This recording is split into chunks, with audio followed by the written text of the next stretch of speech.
Export marketing strategy বলে একটা বিষয় আছে, সেই বিষয়টা আমরা কতটা এফিশিয়েন্টলি বা অ্যাকুরেটলি করি সেটা আমাদেরকে দেখতে হবে।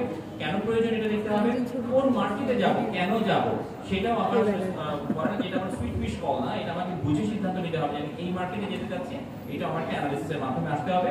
তারপর আমার প্রাইসিং বেসিক্স কি হবে এবং আমি কিভাবে সেই মার্কেটটাতে পেনিট্রেট করতে পারি, সেই জায়গাটা আমরা একটু দেখার চেষ্টা করব। সবাই আমাদের পারমিট করলে আমরা দিন শেষে এই export market strategy canvas, EMS canvas যেটাকে আমরা বলি, আপনারা আমার মনে আছে আমরা 2019 বা 20 এ কোভিড এর আগে এই ট্রেনিংটা টিএফও ক্যানাডার মাধ্যমে করিয়েছিলাম আইটিসি থেকে। তখন এখানকার কেউ কেউ ওই ট্রেনিংটাতে ছিলেন, সেটা কিছুটা রিফ্রেশার হবে। আমরা এই ক্যানভাসটা ড্র করার চেষ্টা করব, বাট মেজরিটি ওই ট্রেনিং এ ছিলেন না, সো এটা তাদের নতুন হবে। আর এর সাথে আমাদের কিছু নতুন এডিশন আছে, সেই জায়গাটাতে যাব। তাহলে আমি একটু সবার অ্যাটেনশন চাইবো, কথা যদি এখানে না বলি ফোনটাও যদি আমরা ফোনের কথাটা একটু বন্ধ করি please. Thank you.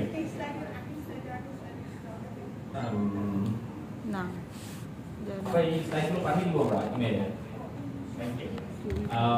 So export বলতে আসলে আমরা কি বুঝি? এক্সপোর্টের বেসিক সিম্পলটা আমরা সবাই জানি, আমরা গুডস এন্ড সার্ভিসেস যখন আমার বর্ডারের বাইরে যাচ্ছে তখন আমি এটাকে এক্সপোর্ট করি। তো ক্লাসিক এক্সাম্পল আমি বলতে পারি, নাজিব আপা যেটা তখন বলছিলেন যে আমার ট্রাভেলিং বিজনেসটা আছে, কিন্তু তখন আমরা প্রথমে ভুল বুঝেছি যে ট্রাভেলিং বিজনেসে যখন যারা আসবে সেখানে নিবে সেটা সেই কনভেনশনাল এক্সপোর্ট হচ্ছে না। কিন্তু তুমি যখন বললেন যে না আমার এখানে যেই জায়গাগুলোতে আমি নিয়ে যাবো সেখানকার যে লোকাল প্রোডিউসার আছে সেই প্রোডিউসারকে ওরা এক্সপেরিয়েন্স করবে এবং ওখান থেকে ওই প্রোডাক্টগুলো আমি বাইরে পাঠাবো, তখন এটা এক্সপোর্ট হচ্ছে। তার মানে আমাদের প্রোডাক্টটা গুডস এন্ড সার্ভিসেস, আমি যদি টেকনোলজি সার্ভিস দেই তাহলে আমি যে সফটওয়্যারটা বানিয়ে বাইরে পাঠাচ্ছি, যে ইআরপিটা আমি বাইরে পাঠাচ্ছি সেটাকে কিভাবে পাঠাবো, এবং বাইরে গেলে বাইরের কনজিউমার যখন এটাকে কনজিউম করবে, ইউজ করবে, পেমেন্ট করবে ইকুয়ালি প্রোডাক্টের মতো, তখন সেটাকে আমরা এক্সপোর্ট বলবো। এখন এক্সপোর্টের প্রসেসটা আমরা যদি দেখি তাহলে এক্সপোর্টের প্রসেসটা কি, আমরা জানি যে এটা একটা লম্বা প্রসেস থাকে। সো আমরা প্রথমে দেখার চেষ্টা করবো যে আমি যেটা বললাম যে রেডিনেস অ্যাসেসমেন্ট, আমি কি এক্সপোর্টের জন্য রেডি কিনা। আমরা যতই মনে করি যে হ্যাঁ আমার কলিগ আমার মধ্যে বিজনেস করে, আমার মধ্যে প্রোডাক্ট প্রডিউস করে, তাহলে উনি পারলে আমি কেন পারবো না, এটা ডেফিনেটলি একটা সেলফ বিলিফের জায়গা। কিন্তু শুধু এই সিদ্ধান্তের উপর যদি আমি একটা এক্সপোর্টে যাই তাহলে এটা হয়তো ঠিক হবে না, আমাকে সেই রেডিনেস অ্যাসেসমেন্টটা দেখতে হবে। যখন আমার রেডিনেস অ্যাসেসমেন্ট করে আমি দেখলাম যে না স্টেপ 1 ডান, আমি মোটামুটি বুঝতে পারছি যে আমার এক্সপোর্ট করার ক্যাপাসিটি আছে, পটেনশিয়ালিটি আছে, আমার প্রোডাক্টের ডিমান্ড আছে, তখন আমাকে করতে হবে হচ্ছে আমাকে আমার এক্সপোর্ট প্ল্যানটা করতে হবে। খুব স্বাভাবিকভাবে আমি যদি প্ল্যানটা প্রপার না করি তাহলে আমার এটা এখানে সাকসেসফুল হওয়ার স্কোপটা অনেক কমে যাবে। তারপরের কাজ হচ্ছে আমাকে মার্কেটটাকে আইডেন্টিফাই করতে হবে। আমরা যেমন আজকে সকাল থেকে যেহেতু আমাদের হ্যান্ডবুকটা লঞ্চ করেছি সেটা নিয়ে আমরা কথা বলছিলাম, গ্রেট ব্রিটেন। এখন আপনাকে দেখতে হবে আপনার মার্কেট কি গ্রেট ব্রিটেন, নাকি আপনার মার্কেট অস্ট্রেলিয়া, নাকি আপনার মার্কেট ইউনাইটেড স্টেটস আমেরিকা, নাকি আপনার মার্কেট জাপান, নাকি আপনি নেপালে এক্সপোর্ট করতে চান। মানে আপনাকে আপনার প্রোডাক্ট, আপনার ক্যাপাসিটি, আপনার ইন্টেনশন, আপনার রিসোর্সেস সবকিছুর উপর বেস করে, আপনার নেটওয়ার্ক সবকিছুর উপর বেস করে আপনাকে এই সিদ্ধান্তটাতে আসতে হবে আপনি কোন মার্কেটটাতে স্টার্ট করবেন। এক্সপোর্ট করার আগে একটা বিষয় খুব গুরুত্বপূর্ণ আমরা অনেক সময় মিস করেছি, যে আমরা এখানে অনেকেই ডোমেস্টিক মার্কেটে খুব ভালো করছি, এবং ডোমেস্টিক মার্কেটে হয়তো আমার 95% বিজনেস যাচ্ছে B2C, মানে বিজনেস টু কনজিউমার। তো আমি ইন্ডিভিজুয়াল কনজিউমারকে যখন আমি বিক্রি করছি, এই এক্সপেরিয়েন্সটা আমি যখন B2B এক্সপোর্ট করতে যাব তখন কিন্তু আমার খুব কাজে লাগবে না।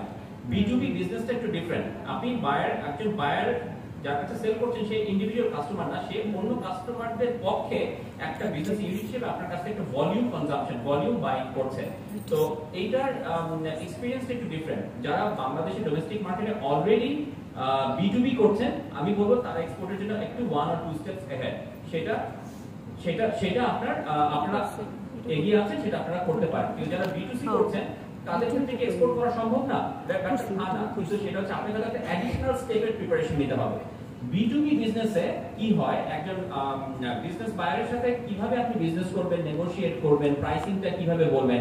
ইন্ডিভিজুয়াল কাস্টমার, আমি আপনার কাছ থেকে একটা ফর এক্সাম্পল একটা জুটের প্রোডাক্ট কিনতে গেলাম, আপনি আমাকে এটার জন্য যে প্রাইস দিবেন, আমি যখন 1000 পিস কিনতে যাব আপনি আমাকে সেই প্রাইস, সেই ট্রিটমেন্ট, সেই সার্ভিস দিবেন না, ডিফারেন্ট হবে। ওই জায়গাটা বুঝে নেওয়ার ব্যাপার আছে। তো সেই ক্ষেত্রে B2B এক্সপেরিয়েন্সটা বুঝতে হবে। আর কেউ যদি মনে করেন যে না আমি এক্সপোর্ট করব, কিন্তু আমি এক্সপোর্ট করব B2C, আমি ই-কমার্সে এক্সপোর্ট করতে চাই, আমি ইন্ডিভিজুয়াল কাস্টমার, তাহলে সেই ক্ষেত্রে আপনার হয়তো এক্সিস্টিং এক্সপেরিয়েন্সটা আপনাকে কাজে দিবে। দেন এগেইন মাথায় রাখতে হবে ই-কমার্স বিজনেসের জন্য একটা আলাদা রেডিনেস দরকার হয়। আমরা এটাকে বলি যে অফলাইন বিজনেস, যেটা আমি আউটলেটের মাধ্যমে ফিজিক্যাল বিজনেস করছি, অফলাইন বিজনেসের এক্সপেরিয়েন্স আমাকে অনলাইন বিজনেসের ক্ষেত্রে একই রকম হয় না, কিছুটা কমপ্লিমেন্ট করে, কিন্তু অনেকগুলো বিষয় এখানে ডিফারেন্ট থাকে, ওটা আমাকে বুঝে নিতে হবে। সো সেটাকে খেয়াল করে আমাকে করতে হবে। আমি মার্কেট পেনিট্রেট করার জন্য কি করব সেটাকে আমাকে এনশিওর করতে হবে। আমার গুডসটাকে আমি কিভাবে পাঠাবো, আমি যদি সার্ভিস এক্সপোর্ট করি সেটাকে আমি কিভাবে পাঠাবো সেটা বুঝতে হবে। আমার এক্সপোর্ট ফাইন্যান্সিংটাকে আমাকে এনশিওর করতে হবে। আমার অ্যাডিশনাল ভলিউম প্রোডাকশনের জন্য আমার যদি অ্যাডিশনাল এক্সপোর্ট লাগে, ফাইন্যান্স লাগে, সেটা আমি কোথা থেকে পাবো। এক্সপোর্ট পেমেন্ট গুলো কালেক্ট করার একটা যে প্রসেস আছে, আমরা যেটা কিছুটা আমাদের আগে প্রেজেন্টেশনে দেখেছি, সেটা আমাদেরকে কিভাবে করতে, ওইটা আমাদেরকে জানতে হবে। এবং ফাইনালি আমার সেলস হয়ে যাওয়ার পরে পোস্ট সেলস সার্ভিস যেটা আছে বা কাস্টমারের সাথে আমাদের কমিউনিকেশনটাকে মেইনটেইন করা, ওই জায়গাটা আমাকে কেয়ারফুল থাকতে হবে। সো এই যে জার্নিটা আমরা দেখতে পাচ্ছি স্টেপ 1 থেকে স্টেপ 9 পর্যন্ত, এই স্টেপসগুলোকে আমরা আরো ভাঙতে পারি, এটাকে আরো ভেঙে ফেলা যায়, বাট এটা হচ্ছে মূলত ব্রড লাইন স্টেপসগুলো। এই স্টেপগুলোর ব্যাপারে আমি যদি কেয়ারফুল না থাকি তাহলে হয়তো আমার জন্য এটা ডিফিকাল্ট হবে। আর এই স্লাইডটাতে আমরা যেটা দেখছি, এটা মূলত আগেরটারই একটা ডিফারেন্ট রিপ্রেজেন্টেশন। আপনি কোন ক্ষেত্রে মনে করবেন যে আপনি এক্সপোর্টের জন্য আসলে আপনি রেডি না। আপনি ধরেন রিসার্চ করে আপনি দেখলেন যে মার্কেট 3টা বা 4টা আপনি টার্গেট করেছেন, সেখানে আসলে কম্পিটিশন অনেক হাই, আপনার এখন যাওয়ার মতো না। সেই ক্ষেত্রে এটা আপনাকে ওখানে একটা হার্ড স্টপ দিয়ে আপনাকে অল্টারনেট মার্কেট খুঁজতে হবে। আপনি যখন দেখলেন যে এমন একটা মার্কেট আপনি ঢুকতে যাচ্ছেন যেখানে রেগুলেশনস অনেক হাই, ওখানে ট্যারিফ অনেক হাই, ওরা হয়তো আমাদের থেকে ইম্পোর্ট করাটা খুব এনকারেজ করছে না, সেই ক্ষেত্রেও আপনাকে তখন একটা হার্ড স্টপ দিতে হবে মার্কেট অ্যাক্সেসে, তখন আপনাকে অল্টারনেট মার্কেট চিন্তা করতে হবে। সো এই দুটো হার্ড স্টপ একটু মাথায় রাখতে হয় যখন আপনি এক্সপোর্ট অ্যাসেসমেন্ট করবেন, আপনার মার্কেট ম্যাপিং করবেন। সেই ক্ষেত্রে এই কম্পিটিশন, রেগুলেশন, এই জায়গাগুলো কতটা ইজি এটা আমাকে বুঝে নিতে হবে। এটার উপর বেস করে আমাকে আবার নেক্সট এক্সপোর্ট ডেস্টিনেশনটাকে ফিক্স করতে হবে। গুডস এন্ড সার্ভিসেস এর ক্ষেত্রে কি ডিফারেন্সেস থাকে? সার্ভিস সেক্টর থেকে এখানে কেউ আছেন? নাজিবা আপা ছাড়া ট্যুরিজম আছেন, আর কেউ আছেন? কিসে আছেন আপা? কি বিজনেস? Software service. কি সফটওয়্যার? আচ্ছা, ERP সলিউশন করে। একবার হ্যাঁ